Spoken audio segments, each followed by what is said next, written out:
ဖေအားလုံးမင်္ဂလာပါကျွန်တော်အခုရောက်နေတဲ့ဒီနေ့သွားလေပြတဲ့နေရာဒီအင်ဒိုနီးရှားပင်တန်ဆိုတဲ့ဒီကျွန်းမှာရှိတဲ့ Blue Lake တွေပဲဖြစ်ပါတယ်ဒီနေရာတော့ဓာတ်ပုံကတော်ဆက်လို့တော်မိုက်တယ်ဗျာ view တွေရလေဟုတ်ကျွန်တော်တို့တဲတဲ့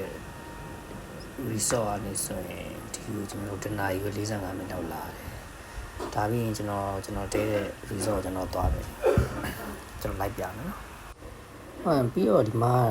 နေရတော်တော်လေးကိုပူတယ်ဗျဟုတ်အားကြောင့်ဒီကိုလာမယ်ဆိုရင်ကျွန်တော်တို့ဒီနေကာမျက်မှန်တို့ဒီအုတ်ထုပ်တို့ဒီစန်ဂရင်တို့တော့ဒီယူလာဖို့ရမယ်ဗျပြီးတော့ဒီနားတစ်ပိုက်မှာဒီကျွန်တော်ဝင်လာအောင်ကဒီစားတော့ဆိုင်တော့တိတ်မတွေ့ဘူးဗျအားကြောင့်ဒီလာမယ်ဆိုရင်